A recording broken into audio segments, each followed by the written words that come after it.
Bonsoir à tous et bienvenue dans ce journal que nous ouvrons par un décret. Décret D 2025-0107 PRG CNRD SGG portant modification du décret D 2022-0082 PRG CNRD SGG du 7 février 2022 portant attribution et organisation du secrétariat général du gouvernement. Le président de la République, vu la charte de la transition, décrète. Chapitre 1, disposition générale. Article 1er. Le secrétariat général du gouvernement a pour mission d'assister le Premier ministre chef du gouvernement en collaboration avec son cabinet dans l'impulsion, la coordination, le contrôle de l'action gouvernementale et dans l'application de la politique de la nation déterminée par le président de la République. À ce titre, il est particulièrement chargé de préparer avec le cabinet du Premier ministre et du Président de la République les séances du Conseil des ministres, du Conseil interministériel et éventuellement les réunions interministérielles et d'en assurer le secrétariat. Assurer le secrétariat des commissions et comités interministériels en facilitant la préparation des réunions. Suivre la mise en œuvre des décisions gouvernementales par les départements ministériels. Assurer le conseil juridique en donnant des avis au gouvernement sur des questions constitutionnelles, législatives et réglementaires. Assurer le suivi de l'activité normative et de conformité des actes du gouvernement. Assurer l'enregistrement unique des actes réglementaires du gouvernement. Assurer la conservation des actes du gouvernement dans les archives et la délivrance de leurs copies et attestations. Procéder à la diffusion des actes législatifs et réglementaires et à leur publication dans le journal officiel de la République de Guinée.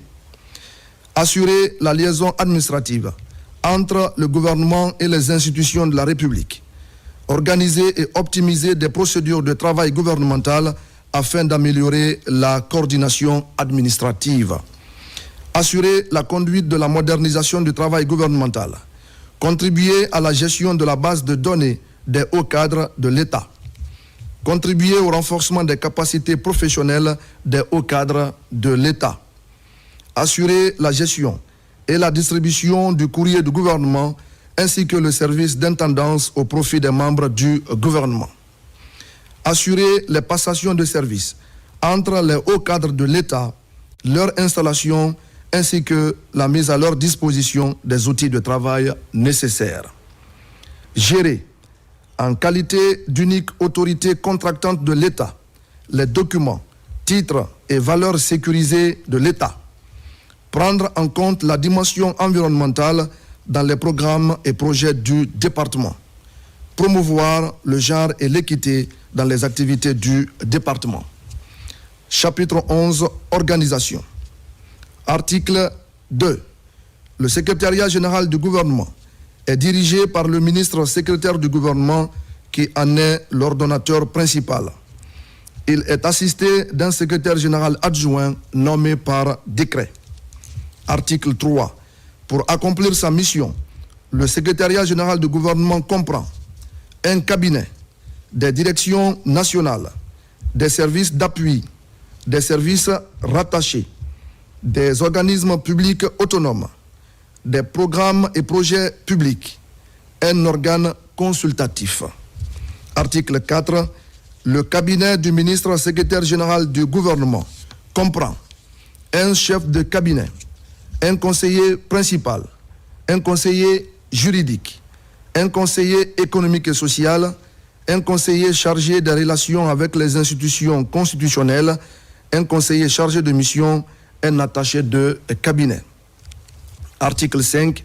Les directions nationales sont la Direction nationale du travail gouvernemental, du courrier et de l'intendance du gouvernement, la Direction nationale de l'activité normative et de la conformité, la Direction nationale du journal officiel de la République, la Direction nationale de la gestion des hauts cadres de l'État, la Direction nationale de la modernisation du travail gouvernemental.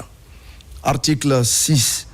Les services d'appui sont la division des ressources humaines, la division des affaires financières, le contrôleur financier, le bureau de stratégie et de développement, le service comptabilité matière et matériel, la cellule de passation des marchés publics, le service accueil et information, le service communication et relations publiques, le secrétariat central, le service genre et équité, le service hygiène, santé et sécurité. Article 7. Les organismes publics autonomes, le Centre de documentation administrative CDA, l'imprimerie du